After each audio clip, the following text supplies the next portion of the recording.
Alô malta, bem-vindos a mais um episódio. Desta vez, e eu estou muito entusiasmado para este porque não tem nada a ver com o que já fizemos, temos o Diogo e a Juliana que vêm por parte da Airbuzz. Se por acaso vivem debaixo de uma pedra e não sabem o que é Airbuzz, obviamente o Diogo e a Juliana vão ter a oportunidade de explicar melhor o que é que a empresa faz e especialmente o que é que a empresa faz aqui em Portugal. E por isso, olhem, sem mais demoras, vou-vos passar a bola. Por favor, apresentem-se e expliquem o que a Airbus faz. Força, Ju. Ok, então eu começo. Pedro, muito obrigada pelo convite, primeiramente. Meu nome é Juliana Souza, eu sou Head of Recruitment na Airbus GBS, em Portugal. Já estou na Airbus há 3 anos, inicialmente como Recruitment Business Partner, trabalhando sempre aqui na área de recrutamento e Employer Branding. E desde abril de 2023, assumi então a liderança da equipe de recrutamento e a posição que eu estou até hoje. Boa. Diogo. Então, eu sou o Diogo Jacinto, faço comunicação corporativa na Airbus em Portugal desde fevereiro de 2022. Juntei-me muito próximo da Ju na altura. E, essencialmente, é comunicação aquilo que nós fazemos, interna, externa, apoio total do Employer Branding. E respondendo, se calhar, já à tua pergunta, Pedro, o que é Airbus? E para quem vive debaixo de uma pedra, nós não vendemos aviões a toda a gente, infelizmente não é algo que conseguimos fazer, mas enfim, a Airbus é uma das líderes mundiais de produção de aviões, helicópteros e satélites, equipamento de aviação militar, há mais de 50 anos. Aqui em Portugal nós temos dois tipos de atividades, temos a Airbus Global Business Services, que é onde eu e a Ju trabalhamos, que no fundo é um centro de serviços partilhados para a Airbus em todo o mundo. E temos a Airbus Atlantic, que em Santo Tirso produz partes dos aviões dos A320 e A350, que são os 320 são os aviões mais vendidos do mundo. Se já voaram TAP, à partida já terão voado num, por exemplo. E é isto que nós fazemos aqui em Portugal. Eu acho que isto tem que jogar a vosso favor, pelo menos na atração de talento, né? Porque estamos a falar, vocês estão a vender voos. Ou seja, estamos a vender, além de tecnologia, é tipo o sonho, o superpoder de voar e até de ir ao espaço e etc. Porque tem a cena dos satélites e por aí em diante. Isso ajuda na parte de. Porque nós estávamos a falar em off, Diogo, até quando estávamos à espera da Juliana. Que obviamente o mercado de tecnologia e por aí em diante é muito competitivo no recrutamento, não é? E nós temos que jogar com os benefícios que damos, salário emocional e daí em diante. Há um certo limite de benefícios que nós conseguimos dar diferentes dos outros, porque a certa altura as grandes empresas dão coisas muito semelhantes. Até que ponto é que ajuda esta vossa missão, se calhar, ser um bocadinho diferenciadora? Pedro, eu diria que a nossa marca ela é muito forte justamente pelo aquilo que nós fazemos. Nós fazemos algo muito grandioso, né? E hoje nós nos posicionamos como a segunda maior fabricante de aviões do mundo, a maior da Europa. Então, com toda certeza, isso é uma mais-valia na atração de talentos, né? Nós fazemos coisas muito impressionantes e que gera curiosidade, como é óbvio, e o interesse das pessoas de se juntarem, de querer saber mais sobre a empresa. Então, é algo que está muito conectado.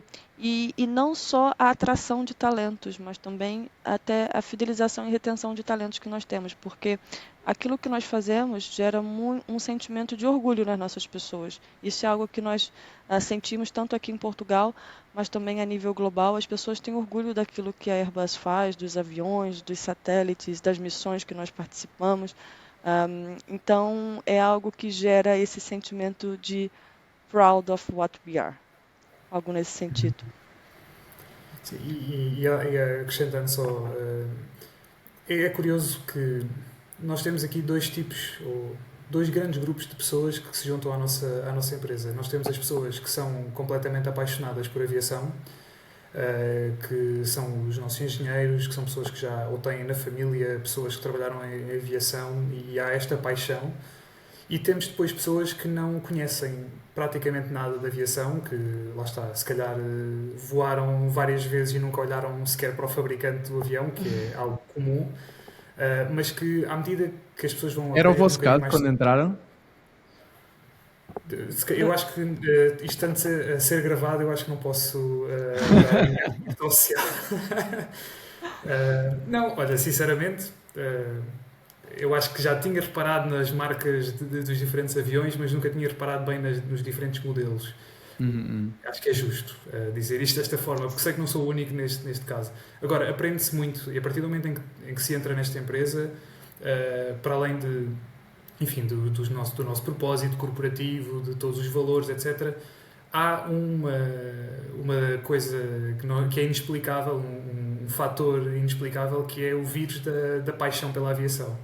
Em que quando te atinge, a partir daí eu passei de não saber identificar bem um avião porque não estava atento para isso, para agora, eu, enquanto passa um avião aqui junto à minha casa e vejo pela varanda, consigo identificar qual é o modelo, se é um 320, se é um 321. Portanto, isto aprende-se muito, e é este um outro grande grupo que nós temos de pessoas que não percebem praticamente nada e de repente passam a perceber muito, passam a estar muito apaixonados por isso, e que é, sem dúvida, um fator diferenciador. Trabalhar numa indústria como esta é muito, muito diferente, sem dúvida. Faz sentido. Nós há uns tempos gravámos já dois episódios com empresas diferentes que trabalham na área tecnológica, por exemplo, do mundo dos casinos. E aí já é muito difícil jogar com esta parte do propósito e missão com alguém que produz tecnologia para casinos. Então a abordagem tem que ser diferente. E é engraçado porque vocês estão no espectro oposto. Ok, boa. Então, além desta missão, daquilo que vocês fazem ser grandioso, e obviamente isso ajudar a atrair, a reter, a fidelizar, a inspirar, óbvio. Além do que vocês fazem, o que é que torna a Airbus especial como empresa empregadora? Olha, é uma boa pergunta. Eu, talvez falando um pouco mais sobre o nosso contexto de estarmos aqui em Portugal, não é? Porque acaba que é onde nós temos mais experiência e mais visibilidade também. Mas acredito que o que nos torna especial é, é esse sentido de orgulho, principalmente, porque isso é algo muito forte e é algo que nós, inclusive, temos no nosso EVP, não é? We Make It Fly. Então, é algo que nós, de fato, fazemos as coisas voarem, e indivíduos, não é? E aqui em Portugal, nós, apesar de sermos uma empresa com mais de 1.000 colaboradores, já temos aqui um escritório bastante robusto, somos muitas pessoas, são muitos processos, muitas áreas e muitos departamentos. Eu acredito que nós ainda temos aqui um senso, e isso é algo que os colaboradores falam muito, que é um senso de startup.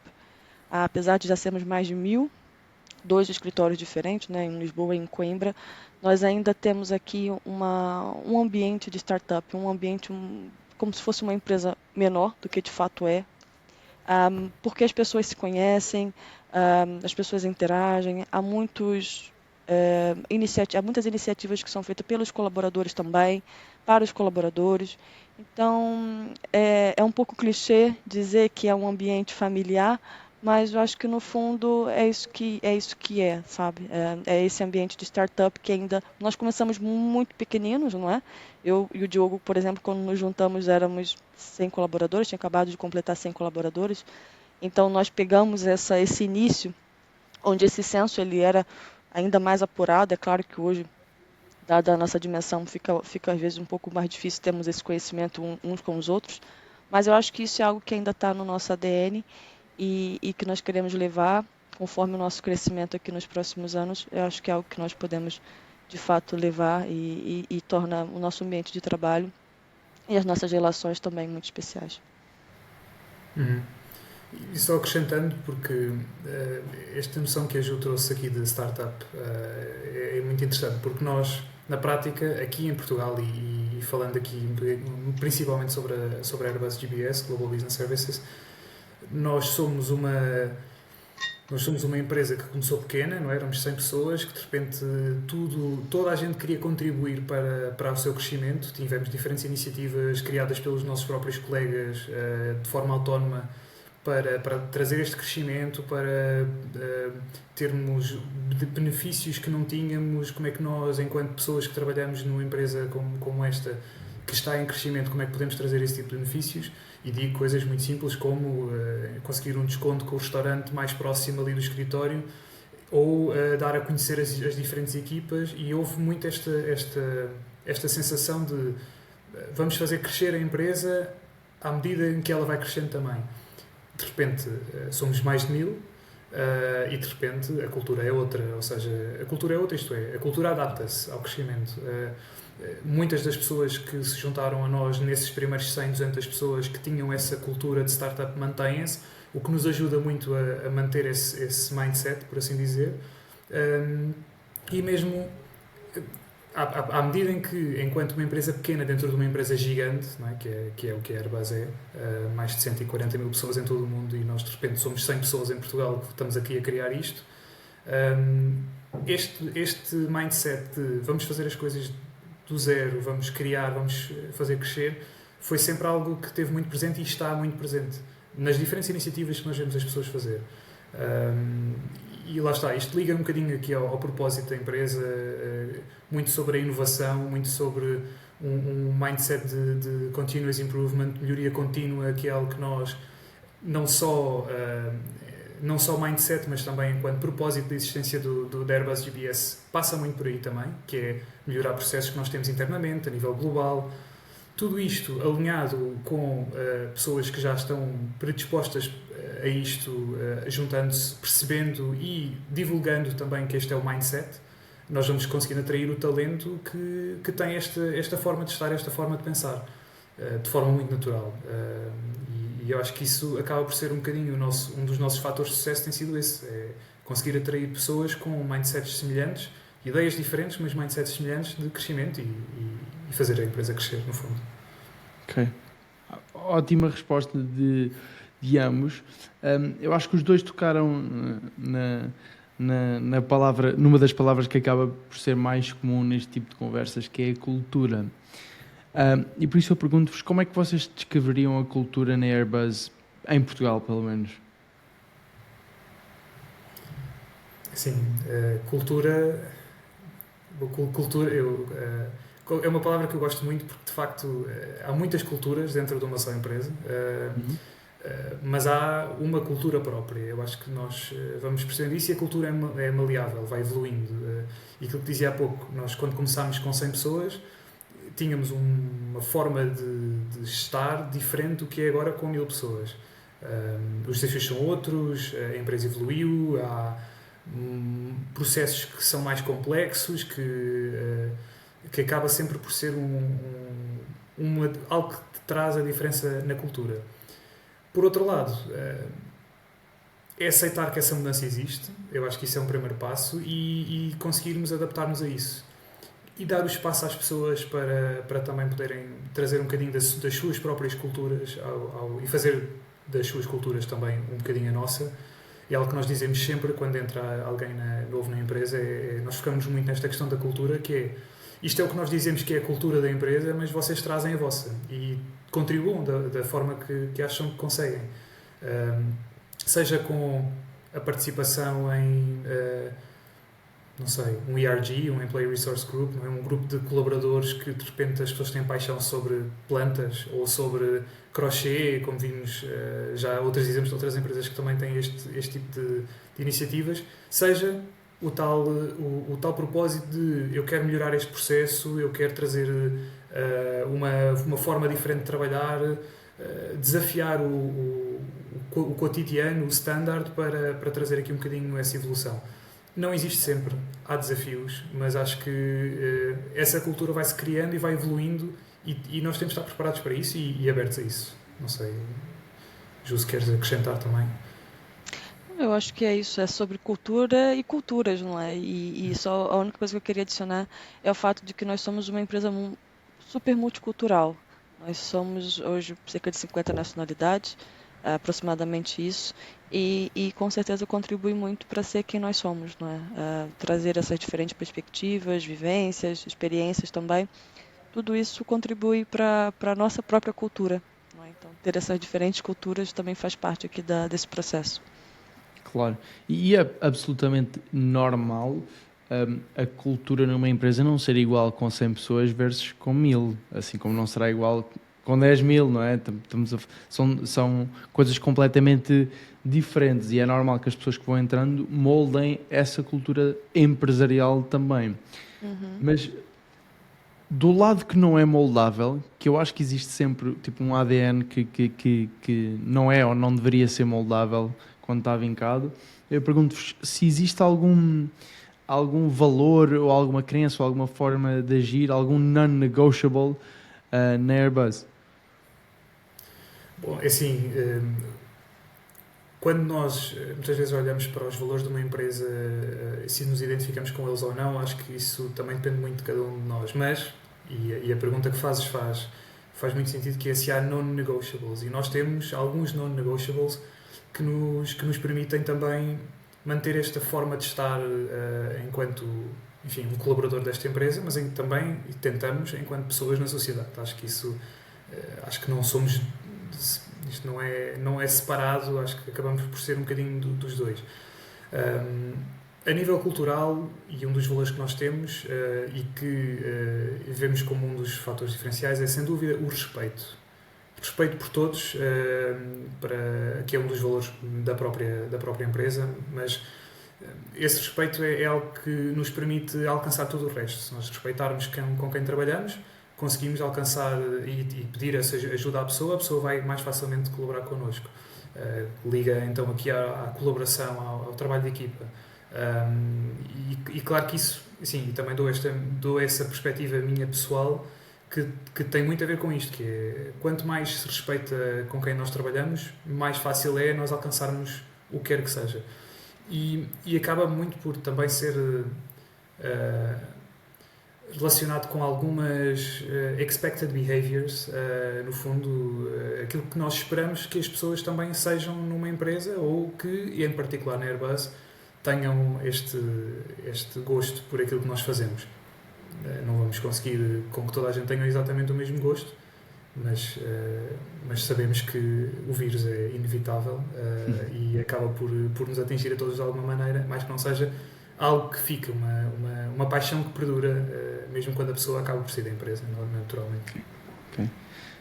Transitando aqui para a parte de recrutamento, e neste caso vou-te puxar especificamente a ti, Juliana, para a pergunta. Claro, Diogo, se quiseres acrescentar alguma coisa, à vontade, mas o recrutamento, mas especialmente o recrutamento em escala, e especialmente o recrutamento em escala de perfis qualificados e talvez em que não existe tanta oferta, portanto perfis mais técnicos e digamos assim, que presumo que será parte do vosso recrutamento. Esse tipo de recrutamento é um desafio, portanto, em escala, passar de 100 para 1000 em 2 ou 3 anos há de ter sido um grande desafio, não é? Obviamente. Mas esse recrutamento em escala de perfis técnicos, de certeza que terá tido e ainda é um desafio. O que é que tu destacas, Juliana, que foram os desafios que vocês enfrentaram nesse recrutamento e o que é que vocês fizeram para conseguir contornar e vencer esses mesmos desafios? Boa.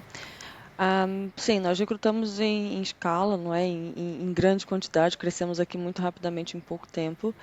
Perfis muito técnico, alguns outros nem tanto, mas eu diria que a grande maioria sim, com alguma especificidade também. E de fato, o mercado de talento em Portugal, e é algo que toda gente que trabalha em recrutamento, employer branding, sabe muito bem, que é um mercado escasso, né, de talentos, ainda mais se formos aqui falar de talentos mais com alguma especificidade ali na tua experiência profissional. E o que nós traçamos assim como estratégia desde o início, e eu e o Diogo nos juntamos à Airbus logo ali na mesma altura, justamente com esse objetivo, que era fazer com que a Airbus tivesse uma marca empregadora reconhecida em Portugal. Nós caminhamos muito com essa base de desenvolvermos o nosso employer branding, de nos tornarmos conhecidos, estarmos presentes aqui nos eventos, ter os parceiros de recrutamento também correto. Nós não trabalhamos sozinhos, né? Nós trabalhamos aqui com alguns parceiros de recrutamento que nos ajudaram e continuam a nos ajudar também. E pronto, é investir no branding, trabalhar também muito na experiência do candidato. Isso é algo que nós temos aqui como uma prioridade em recrutamento. E muito daquilo que falavam ainda há pouco, que é sobre termos aqui uma boa imagem para que as pessoas falem uma com as outras, que olha, eu fiz uma entrevista, ainda que o candidato não fique selecionado, isso é algo que aconteceu muito e acontece muito às vezes, um candidato não fica selecionado, mas olha, eu fiz uma entrevista para a Airbus, correu bem, eu gostei da experiência, olha, vai lá, tem algumas vagas, candidata. Então, eu acho que esses fatores, eles fizeram muito a diferença e nos ajudaram aqui e continuam a nos ajudar a atingir o nosso objetivo e a nossa meta de recrutamento. Investir em branding, ter os parceiros corretos, garantir que a experiência do candidato é sempre o mais positiva possível, né? E no caso aqui da Airbus GBS, nós também, como nós precisávamos contratar muitas pessoas, né? Nossa meta de recrutamento é muito ambiciosa, nós aumentamos a equipa. Foi mesmo necessário. Então, hoje nós temos 8 pessoas a trabalhar, a contar comigo, a trabalhar efetivamente em recrutar. E o suporte também da equipa de comunicação para a parte do employer branding. Ok, boa. Antes de saltarmos mais para employer branding e comunicação também, tu tocaste aí numa coisa importantíssima, Juliana, e que muitas vezes é chutada para canto ou menosprezada, que é a experiência do candidato. E nós vemos muitas empresas na nossa prática profissional exatamente nessa posição, em que não consideram essa experiência do candidato. E quando falamos de um mercado mais pequeno como é o português, mas especialmente quando falamos num mercado de perfis técnicos tão específicos, nós temos que entender que rapidamente a palavra se espalha, não é? E nós podemos rapidamente ficar queimados no mercado, não é? Eu dou várias vezes um exemplo muito básico, em que há uns meses, pronto, a minha namorada tem um perfil técnico, okay? Ela é engenheira eletrotécnica, e há uns tempos houve alguma empresa que lhe fez headhunting e falou com ela sente-se bem na empresa onde estava, mas falaram com ela e fizeram uma entrevista, duraram tudo certo, queriam avançar, precisavam era de uma autorização, não sei de quem, e iam fazer a proposta. Bom, até hoje passaram-se não sei, 4 meses e não disseram absolutamente mais nada. E as pessoas aqui podem e devem ficar ofendidas com essa experiência, porque o problema não é o sim ou o não, é a falta de resposta e a falta de gestão de expectativas. E a verdade é que em 2 semanas ela decidiu: eu não vou para aqui nem que me façam uma proposta, primeiro, e segundo, eu tenho a certeza que todos os colegas da empresa onde ela trabalha já sabem que para aquela empresa não. Então, se nós levarmos isto, se ela contou isto a 5 colegas, se nós multiplicarmos isto por 100 pessoas que tiveram esta experiência, são 500 pessoas no mercado que nós acabamos de poluir, não é? E por isso eu perguntava-te, Juliana, o que é que vocês fazem para garantir uma boa experiência do candidato, então? E digo isto como conselho para quem está a ouvir, porque não só é importante perceber a importância de cuidar desta experiência do candidato, mas então tem que perceber como, não é? Exato. Pedro, o exemplo que deu da tua namorada é exatamente o que nós evitamos, porque é o pior cenário que pode acontecer quando nós falamos de experiência do candidato. É o candidato ter uma experiência negativa e depois falar. E o que é natural, não é? Então, é exatamente isso que nós evitamos e promovemos, então, por isso, a experiência do candidato. Uma experiência positiva para o candidato. E isso começa desde como as pessoas podem fazer, como os candidatos podem fazer para aplicar para as nossas posições. Então, a experiência do candidato é desde como essas ofertas são publicadas e quão fácil é encontrá-las e aplicar para essas vagas.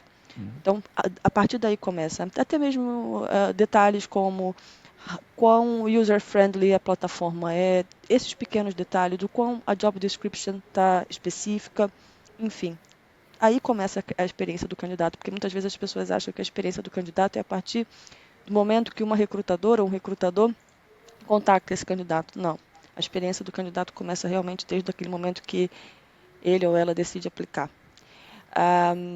Como é que nós nos asseguramos para fazer com que isso aconteça? É claro que há casos que saem do nosso controle e, eventualmente, alguns candidatos podem vir a não ter uma experiência tão positiva como aquela que nós queremos passar, mas nós temos processos muito definidos, muito bem definidos a nível de o processo de recrutamento. Então, nós temos os Service Level Agreements, não é? Os SLAs. Então, quando uma pessoa, por exemplo, se candidata e entra em processo de recrutamento conosco, sempre vai haver um feedback, ainda que seja positivo ou negativo, daquele primeiro momento através da plataforma. Se há um candidato que nós queremos avançar com o processo, esse candidato vai ser contactado.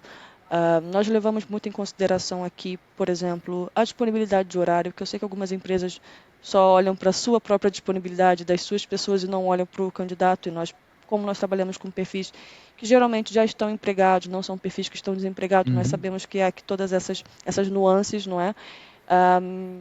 Nosso processo de recrutamento ele é online. É claro que em alguns casos pode haver uma necessidade de deslocamento ao nosso escritório, mas o que torna o processo célere também. E nós sempre temos aqui muito cuidado com o trato, com as palavras, com sermos mesmo respeitosos, não é? Acho que o respeito ele é a base, ele está completamente aqui associado aos nossos valores. Respeito, diversidade, inclusão. Isso são coisas que nós levamos em consideração também durante o nosso processo de recrutamento. E tentamos sempre levar o processo ali de uma forma muito objetiva, muito transparente. Nós temos aqui, como nós recrutamos muitas posições, nós temos uma cultura no recrutamento que é, se nós temos um bom candidato, nós queremos que essa pessoa entre. E às vezes eu sinto que as empresas, às vezes, elas falham nisso, que é, ok, pode ser que aquele candidato não seja o fit ideal para essa posição que eu tenho, mas pode ser que eu tenha uma outra posição que seja, ou pode ser que daqui a um mês eu vá abrir uma posição que seja um fit. E nós reutilizamos, né, que nós falamos é reutilizar esse pipeline, nós revisitamos esses perfis, e se é um candidato que de fato nós achamos que é um fit com a nossa cultura, com os nossos valores, com as nossas áreas, nós tentamos incluí-lo ou incluí-la no nosso processo de recrutamento. Então, às vezes, aconteceu isso até com uma pessoa que eu entrevistei em 2023. Acredita, em 2023 eu a entrevistei para uma vaga e eu gostei muito dessa pessoa e ela não ficou selecionada. E depois a pessoa para essa vaga que ficou selecionada foi promovida internamente e a vaga abriu, foi publicada. E aí eu pensei, olha, eu já entrevistei uma pessoa interessante no passado para essa posição, ela quase ficou selecionada, talvez pudesse ser um bom fit. E fui, contactei, e ela ficou super contente de ser lembrada, né, depois de quase 2 anos, e essa pessoa ficou selecionada.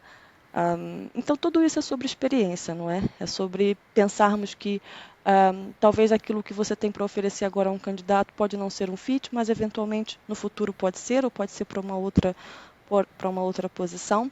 E ainda que no final das contas, ainda que no fim, não seja aquele candidato não seja fit, não seja uma pessoa que nós queremos naquele momento contratar, ela tem o seu próprio networking e vai falar dessa experiência como candidato da Airbus para os seus colegas, da mesma forma que a sua namorada falou da experiência que ela teve na entrevista.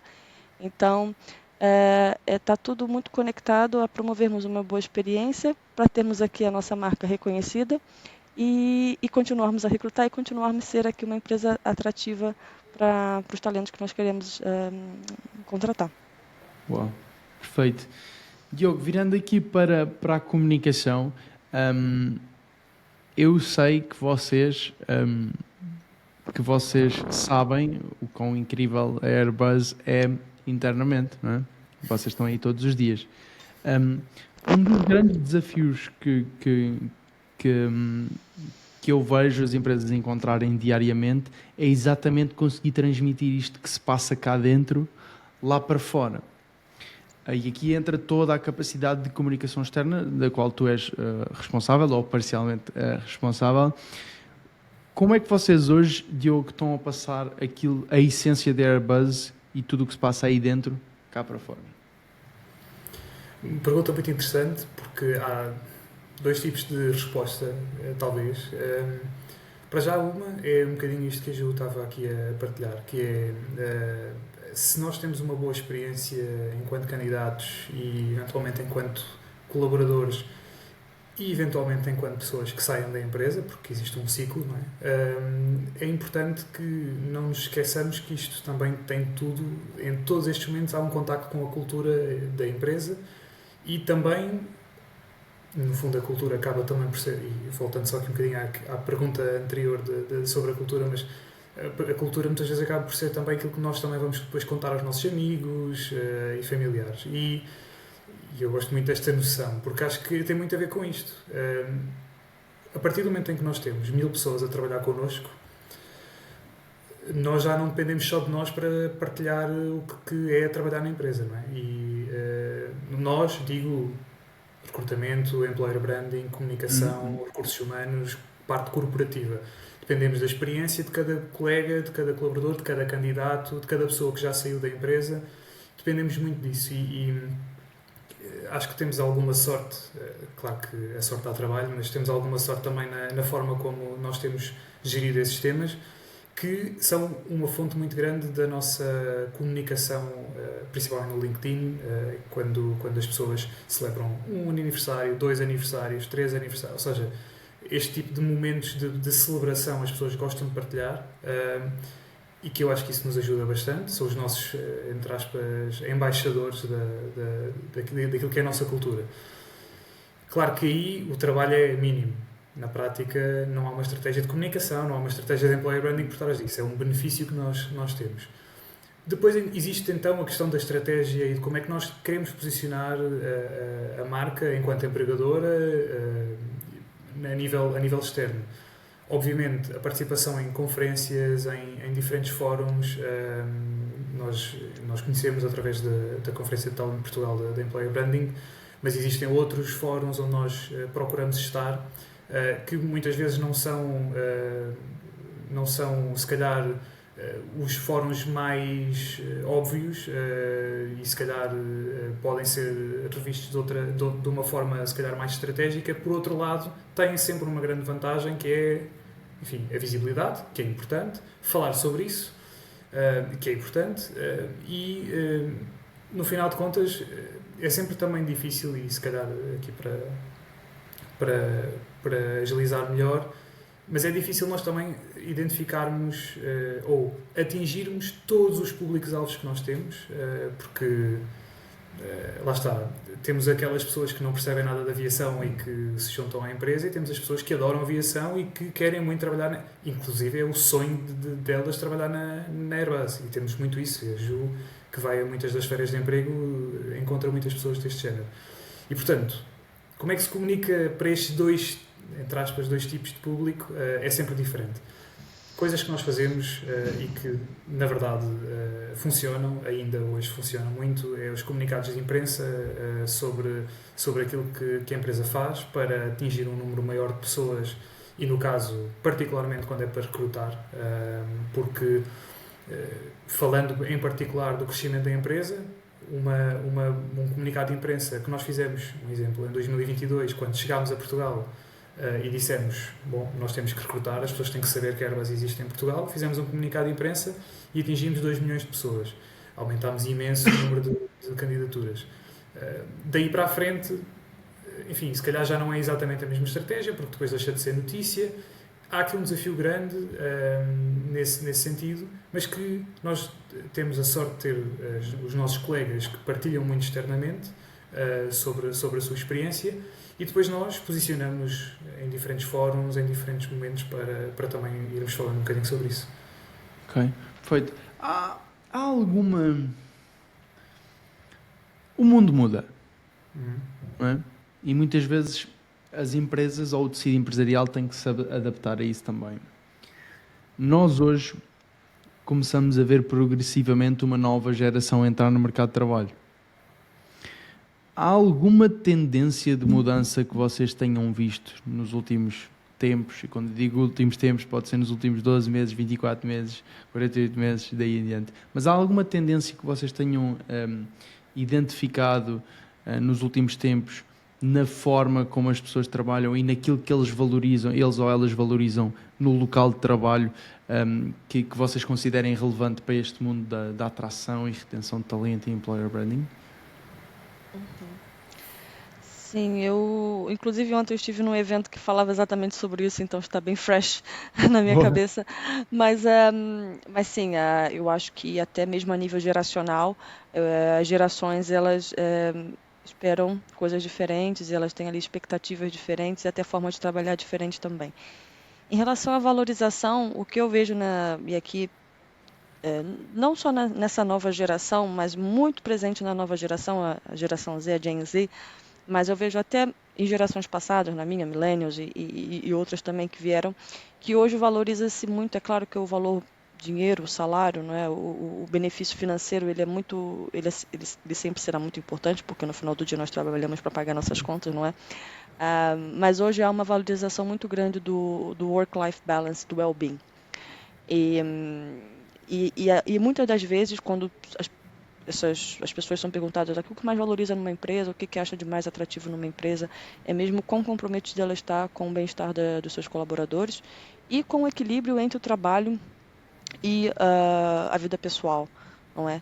Então, antigamente, ou alguns, talvez, 5, 6 anos atrás, quando perguntavam o que mais atrai, ou o que mais te motiva quando pensa em mudar de emprego, as pessoas eram muito mais enviesadas a falar sobre benefícios Uhum.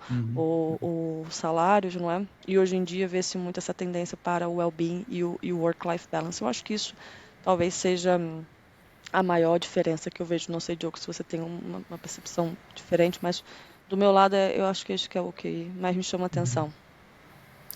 E sem dúvida, e nós vemos isso muito na forma como as pessoas que estão na empresa também já vão pedindo, não necessariamente pedindo, mas também valorizando a nossa forma de trabalhar, que nós trabalhamos num regime híbrido de 50% e eh, traz aqui vários benefícios, também desafios, obviamente, o nosso escritório não é infinito e então é normal que também haja alguns desafios nesse aspecto, mas o benefício da pessoa também poder trabalhar de casa e no escritório tem as suas vantagens em ambas as situações.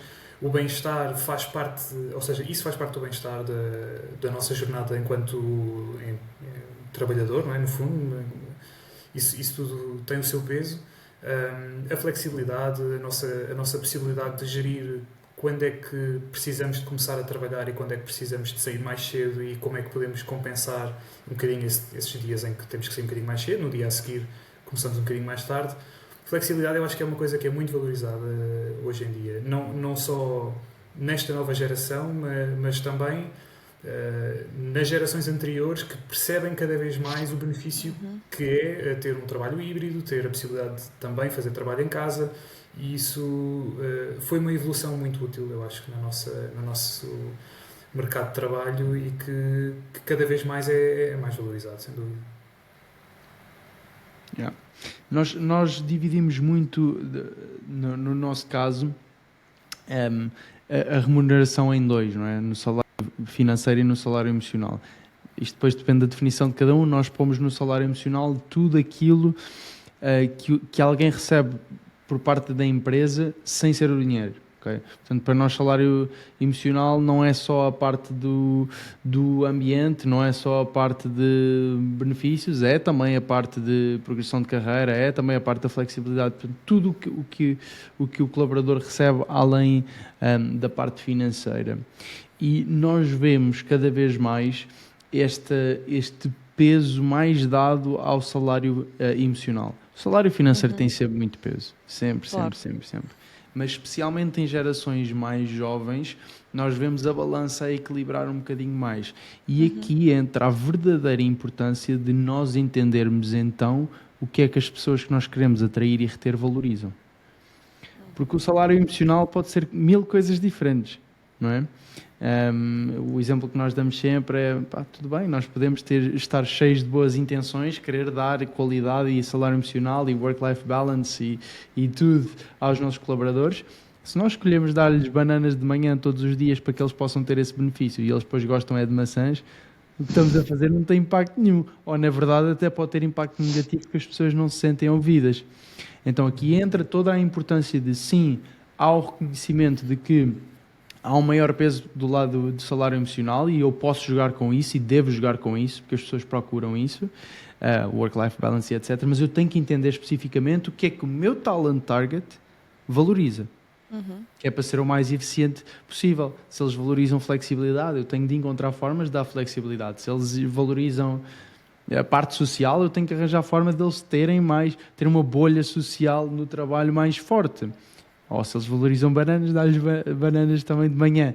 Não é? Mas é isso, aqui entra esta importância de nós auscultarmos de perto, de entender, claro que através de fóruns anónimos, mas não só, ter vários pontos diferentes de recolha de informação, one-on-ones, focus groups, ouvir a liderança, ouvir os colaboradores, ouvir o mercado, não é?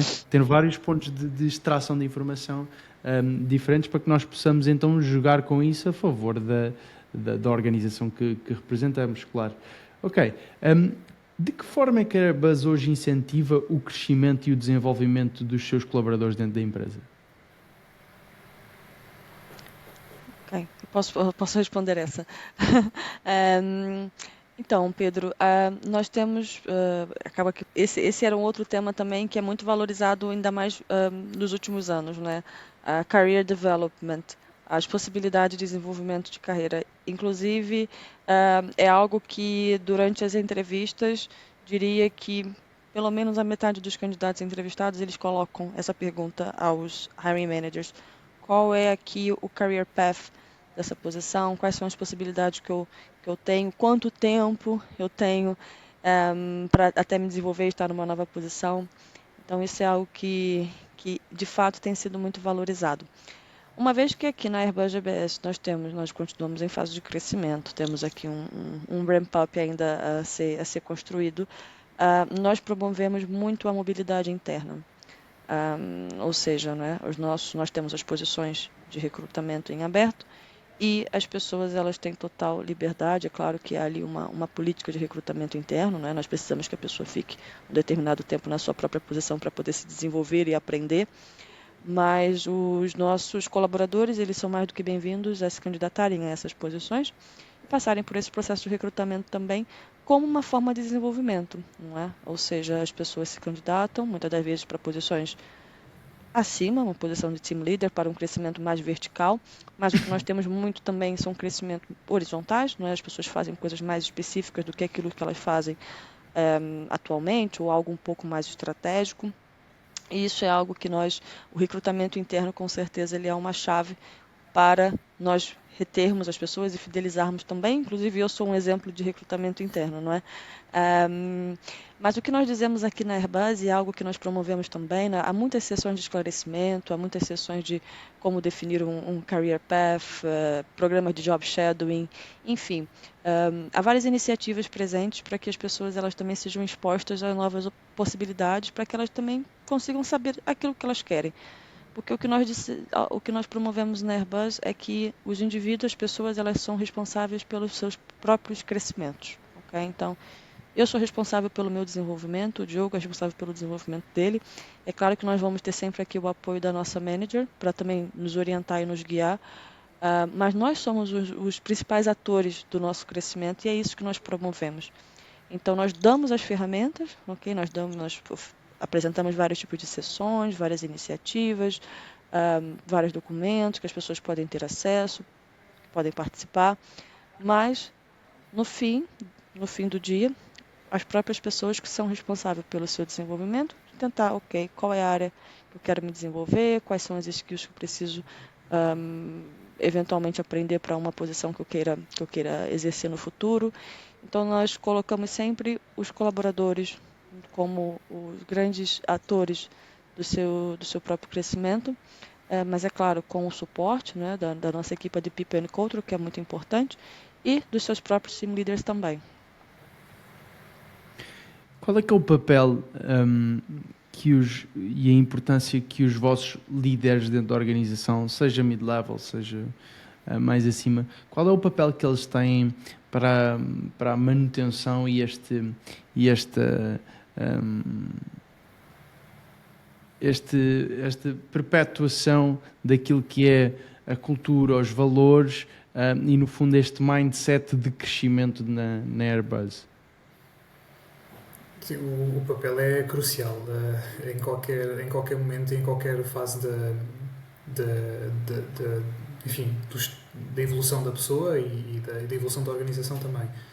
Particularmente sendo uma pessoa que esteja numa posição de liderança, e independentemente do nível em que esteja, é sempre esperado que essa pessoa possa ter aqui possa ser um porta-voz também daquilo que é a cultura da empresa, aquilo que são as mudanças que têm que acontecer e que, sendo uma chefia de proximidade, existe uma maior gestão da informação, da comunicação, e nisso, sem dúvida, que é essencial termos pessoas muito capacitadas para isso, porque a organização evolui e as pessoas evoluem e as necessidades mudam e, no final de contas, todos nós temos que estar em constante upgrade, se quisermos ir por aí.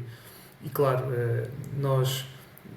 o papel de um team leader ou de um manager na nossa empresa, mas acredito que em todas, passa muito por não só potenciar as pessoas que trabalham consigo, não é? Porque nós somos lá está, esta chefia de proximidade tem aqui um conhecimento maior sobre as pessoas com quem nós trabalhamos e as necessidades que existem. E há bocadinho falavas sobre esta importância de nós ouvirmos as pessoas, e aqui existe este papel crucial por parte de uma chefia, que é ouvir, estar atento, sinalizar e ajudar depois então Senior Management Team a poder tomar outros tipos de decisões, a adaptar políticas, formas de estar e tudo mais. E claro, acho que esse é um dos papéis principais que as chefias intermédias têm, e ajudam-nos muito a nível de comunicação, e falo obviamente pela minha experiência também, mas é essencial que estejam on board, que façam as perguntas que têm que fazer e que nos ajudem a entender melhor como é que podemos comunicar melhor. Para nós tem sido essencial essa proximidade, reforçamos cada vez mais, porque a verdade é que às vezes não conseguimos ter essa proximidade que desejaríamos, e quando a temos vemos claramente o benefício nisso. E obviamente a nível de desenvolvimento de cada um de nós, aquilo que a Juliana dizia, nós somos individualmente responsáveis pelo nosso crescimento e pela nossa evolução na empresa. É este o nosso mindset, digamos assim. Claro que nem toda a gente está no mesmo nível de maturidade ou no mesmo nível de capacidade para ir por aí, ou no mesmo nível de conhecimento por aí fora, e é aí que entra o papel de um team leader, de poder também estar atento a isso, de poder aconselhar. Se nós temos as nossas HRBPs, que são pessoas que acompanham a organização no dia-a-dia e que fazem todo esse acompanhamento com os managers e team leaders e, obviamente, também com toda a organização. E acho que esta é a estrutura que nós temos e que acho que funciona bastante bem, e aqui falo mais em termos de recursos humanos, apesar de não ser bem a minha área, mas de ser uma área com a qual eu tenho muito contacto, e vemos isso com marcados benefícios. Okay, bom. Diogo e Juliana, estamos mesmo aqui a terminar, mas eu gosto sempre de no fim de cada episódio pedir algum tipo de recomendação ao conselho. Por isso, eu pergunto-vos que recomendações, que conselhos, que sugestões práticas é que vocês deixam para as diferentes pessoas que estão a ouvir isto. Estamos desde founders, malta de recursos humanos e comunicação também. Que conselhos e sugestões práticas é que vocês dariam exatamente para enaltecer e trabalhar e enfrentar os desafios e melhorar dentro das áreas de recrutamento, de comunicação institucional e employer branding? Não sei se já conseguiste pensar na resposta, Ju, mas obrigado, Pedro, por teres feito pelo menos o preâmbulo, porque nos dá aqui mais uns segundos para pensar numa resposta inspiradora. Olha, porque eu falei sobre isso essa semana também, já com outra pessoa, então também está um pouquinho mais fresco. Olha, eu vim aqui Eu estou a acertar nas perguntas todas. Vim com o dever de casa um pouquinho feito.